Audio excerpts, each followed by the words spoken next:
Comment tout a commencé? Ma mère est de Kéry. Elle a tenté de me donner une éducation catholique. Mais très jeune encore, il m'est devenu impossible de croire vraiment. Je pensais que Dieu n'existait pas. Je pensais que c'était une histoire mise en forme, peut-être par un groupe d'hommes sages qui avaient établi des directives sur la manière de vivre de façon à ne pas nous blesser mutuellement, et qui avait enveloppé tout ça dans l'histoire de celui qu'on appelle Jésus. Mais je ne pouvais y croire réellement. Je ne pouvais simplement pas. Très jeune, j'ai tout bonnement déserté l'église. Je n'y suis allée qu'une fois pour y voler. Mais la police m'a attrapée et j'ai dû aller au tribunal, ce qui m'a retenu de continuer. J'entrais en relation avec Dieu uniquement quand j'avais des ennuis, au cas où. Je lui demandais de m'aider s'il existait, mais en réalité, je ne croyais pas. Les années passant, j'ai rejoint un gang de motards de Londres. Je suis devenu très violent, et en grandissant, je me suis mis à boire beaucoup. Dieu était à 100 lieues de mes pensées. Je vivais dans le monde, je vivais en moi-même, recherchant toujours l'argent, le pouvoir, et à prendre du bon temps. Je ne réalisais pas que ce que je prenais pour du bon temps n'en était pas, car à chaque fois que je pensais m'amuser, c'était toujours accompagné de douleur et de souffrance. C'était en effet par le moyen de l'addiction, du péché, des choses mauvaises que je trouvais le plaisir. Et en moi, il y avait toujours un vide, une souffrance, une blessure, une solitude. J'ai émigré en Australie, où la boisson était très bien vue. Aussi, m'y suis-je trouvé dans mon élément. Je me suis mis à boire de façon démesurée, et je suis devenu alcoolique. Ma vie tournait autour de la boisson, du combat, du vol, de l'escroquerie, du mensonge. Je faisais tous les péchés. La seule chose que je n'ai pas faite, c'est de tuer quelqu'un. Mais j'en ai été très près, plusieurs fois. La voix. Un jour, quand je pensais en être arrivé au creux de la vague, une voix a commencé à me parler. Ça y est, je suis complètement fou, ai-je pensé. C'est l'alcool. Voilà que j'entends des voix. Toutefois, cette voix me dit que c'était un ange, que Dieu me l'envoyait parce qu'il m'aimait et qu'il désirait mon amour. Eh bien, je ne croyais pas aux anges. Je pensais qu'ils étaient comme les fées, qui n'existaient pas. Pourtant, en voilà un qui me parlait. Aussi, en personne raisonnable, je suppose, j'ai dit « Prouve que tu existes bien ». Alors, il l'a fait. Il a commencé à me dire des choses qui allaient m'arriver. Vous pouvez imaginer combien j'ai été étonnée quand j'ai vu ces prédictions arriver. Elles se sont toutes réalisées. Au bout d'un moment, je me suis armée de courage et j'ai tout raconté à ma femme. Elle était dans l'incertitude au sujet de ce qui m'arrivait. Puis, comme les choses ont commencé à se réaliser, elle s'est mise à croire aussi. L'ange a été avec moi pendant quelques mois. Il m'encourageait à aimer Dieu et à changer. Mais je n'y prêtais pas attention. J'ai continué comme avant. J'étais si obstinée. Je buvais toujours beaucoup. J'ai continué de me battre, à voler, à escroquer. Je faisais comme si l'ange n'était pas là, c'est tout. Durant ce temps-là, je voyageais beaucoup pour mon travail. Un jour, j'étais à Adélaïde. Il était près de 8h30. Le soir, quand l'ange a dit « Je vais devoir te quitter, car tu ne changes pas. » Et il est parti. Je me sentais si triste. Il était devenu un très bon ami, et je ressentais sa perte. Mais très vite est arrivée une voix de femme sévère, qui ressemblait à celle d'une vieille maîtresse d'école, du temps de la reine Victoria. Elle me faisait des reproches, vous savez, comme ces maîtresses qui vous tapaient sur les doigts ou qui vous tiraient par les oreilles. Elle a dit qu'elle était Sainte Thérèse d'Avila. Je n'avais jamais entendu parler d'elle. Les seuls saints que je connaissais, c'était Saint Patrick, parce que maman était irlandaise, Saint Georges, parce que je suis née en Angleterre, et quelques apôtres dont j'avais entendu parler. Sainte Thérèse m'était totalement inconnue. Elle paraissait tout savoir de moi, et elle m'a dit très franchement que je devais changer de vie, parce que si je n'arrêtais pas de pécher, si je ne me reprenais pas, je passerais une éternité à souffrir. Elle m'a dit que si je ne changeais pas de vie, j'irais en enfer, que Dieu ne me donnerait pas cette occasion de salut et que je devais la saisir, parce que je n'en aurais peut-être pas d'autre. Tu pourrais mourir demain ou le jour suivant, a-t-elle dit. Qu'en sais-tu?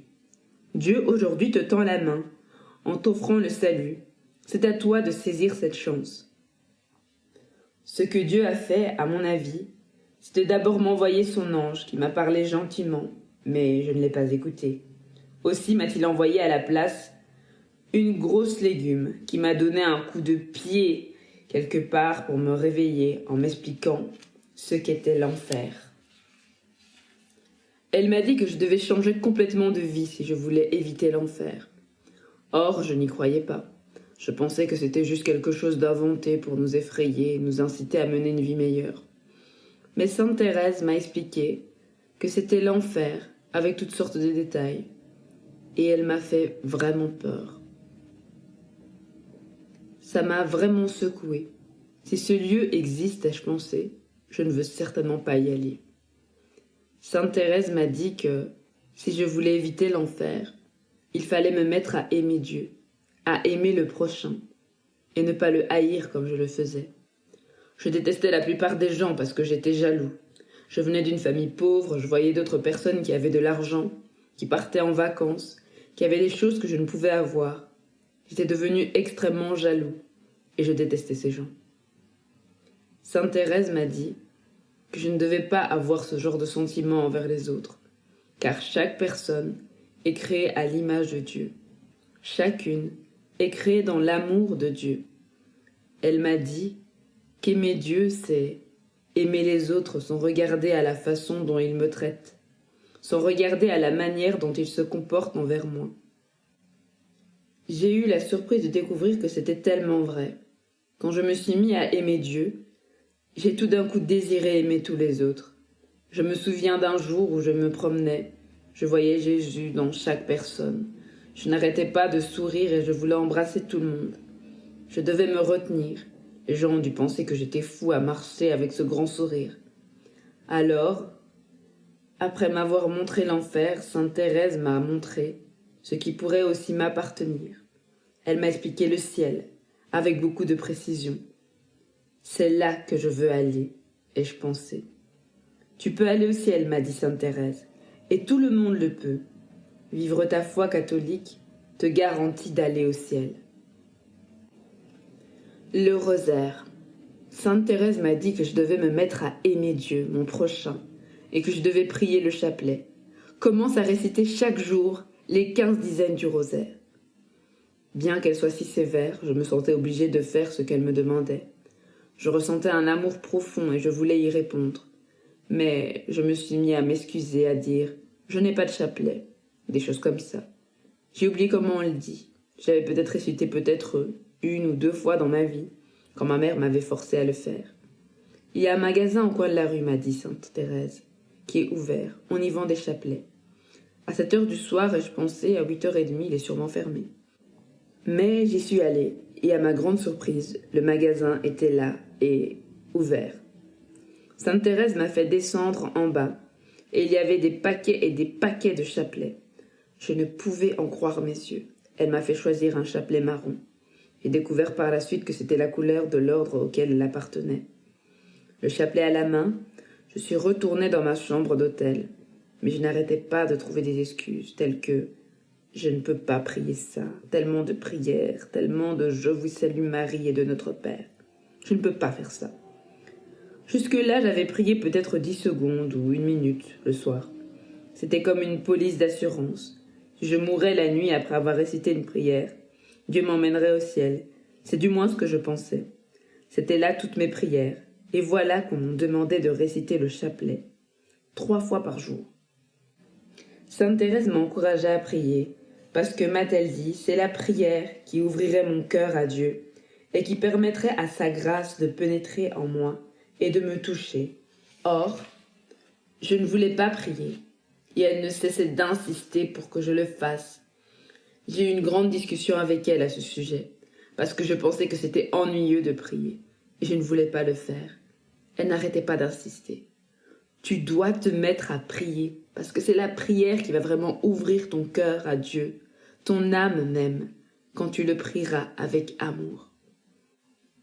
Quand elle m'a dit de commencer les 15 dizaines du chapelet, je ne savais vraiment pas comment faire. Aussi me l'a-t-elle expliqué. Elle m'a dit que je devais voir le rosaire comme une fenêtre ouverte sur la vie de Dieu sur terre, sur la vie de Jésus, que lorsque je récitais le rosaire, je devais me mettre à côté de lui et marcher avec lui à travers son existence. Que ce faisant, en me plaçant à côté de Jésus, sa grâce allait pénétrer en moi et me toucher de puissante façon. Sainte Thérèse a dit qu'à chaque fois que je récitais le chapelet, c'était comme une chaîne que je passais autour du cou de Satan, qui pesait sur lui et relâchait son emprise sur moi. Elle a dit que chacune des prières du rosaire représentait un pas loin du mal et un pas en direction du bien, un pas vers Dieu. Donc, après bien des discussions, j'ai commencé à réciter le chapelet. Dès la première fois, j'ai ressenti une paix, une joie, un bonheur, que c'était merveilleux. Je ne pouvais me retenir de rire, de pleurer. Étonnant. Ni la drogue, ni l'alcool, je puis vous le dire, ne peuvent provoquer ce que j'ai ressenti à ce moment-là. Je prie pour que les jeunes découvrent ça. Plus je priais, plus fort était ce que je ressentais, et plus j'avais envie de continuer. Je suis arrivée soudain au bout de 15 dizaines, et je n'avais pas envie d'arrêter. C'était un vrai miracle, parce que avant, cette prière n'avait aucun sens pour moi. Je ne ressentais rien en priant. Or, tout d'un coup, c'était quelque chose de si puissant, quelque chose qui me remplissait de joie, de bonheur, d'amour. J'en aurais voulu toujours plus, et je ne pouvais plus m'arrêter.